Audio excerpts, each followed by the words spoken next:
के लिए बेनियाम बीच की ओर चले। आप भी चले क्योंकि बहुत ही खूबसूरत तथा शांत जगह है बेनालियाम। दिन भर की थकान तथा उमस भरी गर्मी के बाद शाम को बीच पर जाना बड़ा अच्छा लग रहा था। रिसोर्ट से बीच की दूरी कोई 1 किमी ही थी, लेकिन जल्दी जल्दी चलने के बाद भी यही दूरी तय हो नहीं पा रही थी।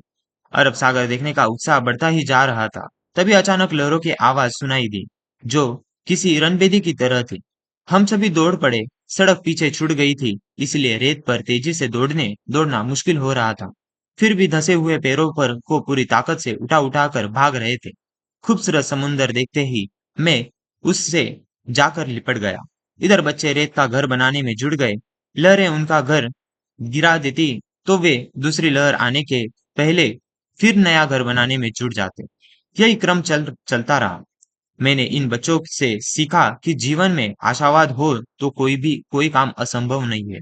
शाम गहराने पर हम गहराने पर हम किनारे पर बैठ गए, मानो हर लहर कह रही हो कि बनने के बाद मिटना ही नियति है। यही जीवन का सत्य भी है। तो यहाँ पर इस गद्यांश में लेखक कहते हैं कि लेखक जी ने वर्णन किया है बेनालियम बीच का, क्योंकि बेनालियम बीच एक गोवा का सबसे शांत और खूबसूरत बीच है। तो यहाँ पर लेखक घूमने के लिए गए थे। तो लेखक कहते हैं कि दिन भर की सारी थकान इस बीच को देखकर गायब हो गई। और यहाँ पर लेखक ने देखा कि थोड़ी ही दूर एक नदी थी, और लेखक वह देखते ही उससे लिपट जा पड़े।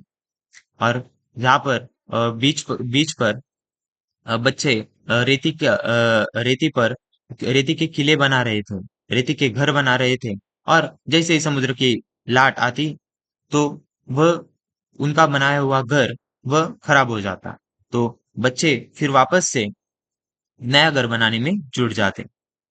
तो यहाँ पर यह क्रम चल रहा था। तो लेखक कहते हैं कि मैंने इन बच्चों से सीखा है कि जीवन में आशावाद हो तो कोई भी काम असंभव नहीं होता है। और लेखक का मानना है कि यही जीवन का सत्य भी है। आगे यहाँ एक मजेदार दृश्य भी देखने को मिला।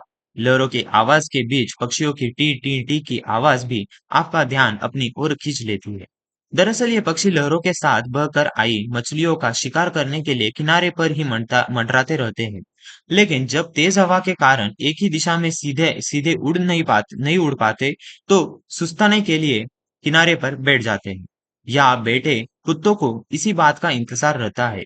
मौका मिलते ही वे इन पर झपट पड़ते हैं, लेकिन बेचारे कुत्तों को सफलता कम ही मिल पाती है। पक्षियों का बैठना, कुत्तों का दौड़ना और पक्षियों का टी टी टी कर उड़ना, यह दृश्य सैलानियों का अच्छा मनोरंजन करता है। इधर जैसे ही सूर्य देवता ने विदा ली, वैसे ही चंद्रमा की चांदनी में नहाकर समुद्र का नया ही चेहरा नजर आने लगा। अब समुद्र स्याह और भयावह दिखने लगा। तो जैसा कि यहाँ पर लेखक जी ने गोवा के बीच का वर्णन किया है। लेखक जी ने बड़ा ही सुंदर वर्णन यहाँ पर किया है कि पक्षियों की लहरों की टीटी और पक्षियों की टीटी और लहरों की आवाज यह बीच पर चल रही थी। और उधर यह पक्षी यहाँ पर तो यहाँ पर कुत्ते भी थे, जो कि उन पक्षियों का शिकार कर रहे थे। तो पक्षियों का बैठना, कुत्तों का दौड़ना, पक्षियों का टी टी कर उड़ जाना, ये सारे लेखक को मनोरंजित कर रहे थे।